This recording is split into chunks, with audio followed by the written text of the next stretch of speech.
Good morning. I'm Rev Myron. I'm a minister through Pathways of Light, and I've been a Course in Miracles student for 40 years. I'm going through the text again this year, asking Jesus for clarity as I read, and then I write from that clarity, and that's what I'm sharing with you today. So let's get started. Today we're reading A Course in Miracles, Chapter 6, Section 5C. Be vigilant only for God and his kingdom. And we're going to read the first two paragraphs in this section.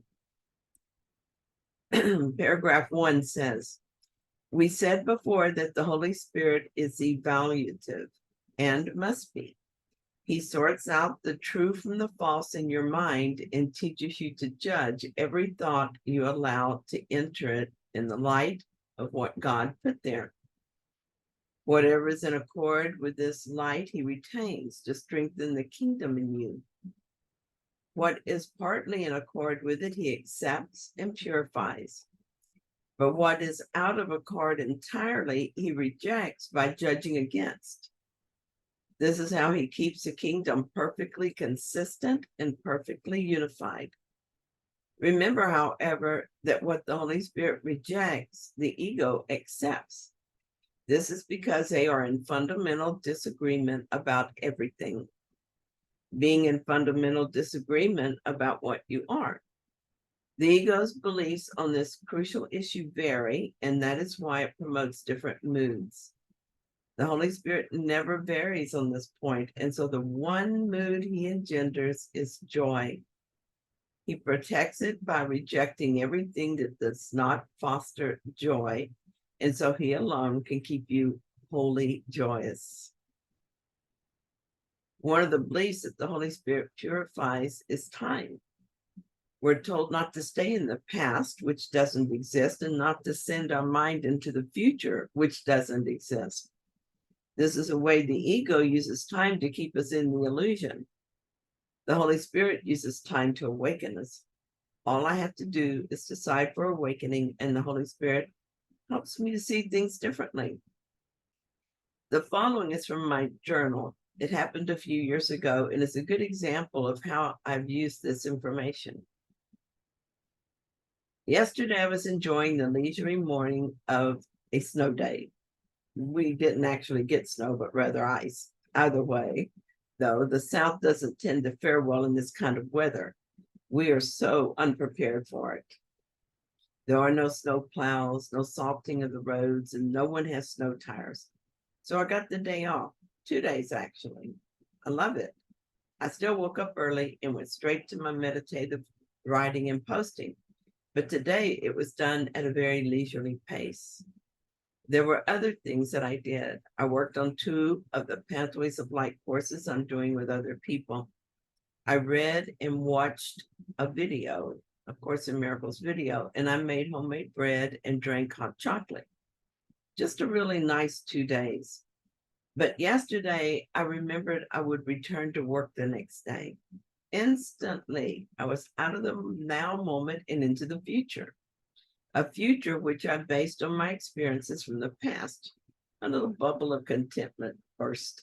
But yay for me, I realized that I was misusing time, and in so doing, I was destroying my own happiness. I changed my mind.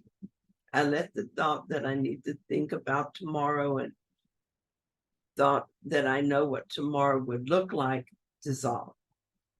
Letting it go right away was good.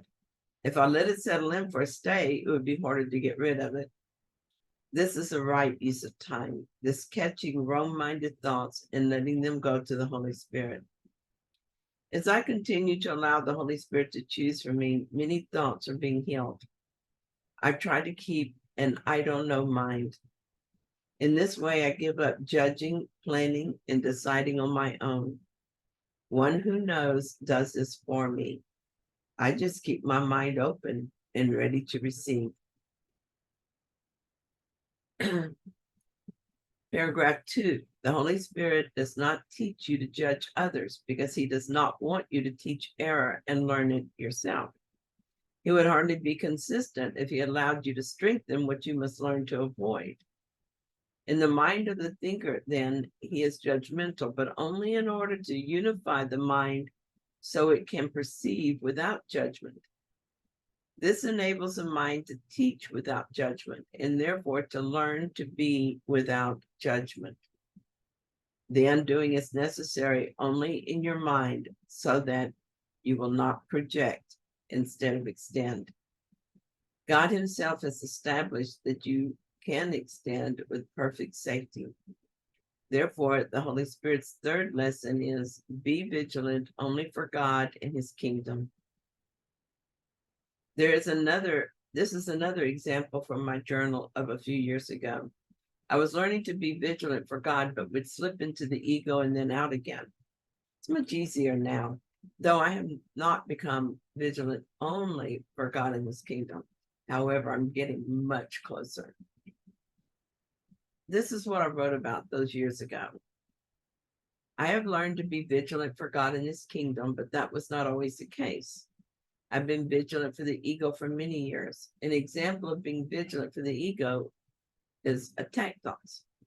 This morning, I woke up thinking about something I forgot to do for a customer. I lay there listening to my mind. I heard that irritating little voice attack me for my carelessness. Then I attacked my customer for not taking care of his own business. Then I attacked my fellow workers for not doing their part to prevent this.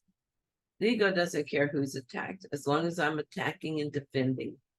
If I'm attacking or defending, I'm being vigilant for the ego. I used to be vigilant for any sign that I was under attack, and since I expected to find them, of course I did. I had not yet learned to question the belief that I was a victim of the world I saw, and I completely believed I was. As a victim or potential victim of the world, I always had to be on the lookout. I had to be ready to defend myself against what I saw as unpredictable and unfair attacks. It's a wonder I had time to do anything else. It takes a lot of effort to be this vigilant. But here's the good news. By the time I discovered that I was not the victim of the world I see, but actually the maker of the world, I had established the fact that I can be vigilant. Now I just needed to turn that vigilance toward God rather than the ego. So this morning, as I lay there berating myself and everyone else for forgetting to do this favor for my customer, I was also watching my thoughts about it. First, I would be anxious and make plans about mitigating the fallout from the situation. This is me identifying with the little mind. Then from the seat of the observer's mind, I would become aware of these thoughts as if I were watching all this on the big screen. And it was hilarious, and I would laugh. Then I would slip right back into the ego drama of it all. I switched back and forth for a while, knowing that I was torturing myself with my conflicted thinking. Finally, I noticed the Holy Spirit was urging me to get out of bed. I did so and automatically began my morning ritual of coffee and prayerful journaling. As soon as I got up and started my morning, the conflict resolved itself.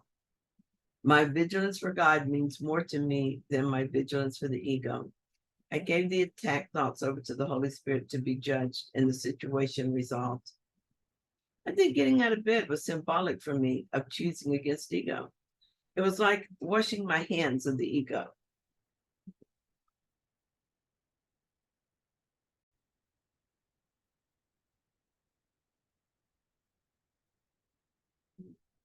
As soon as I did it, I felt relieved.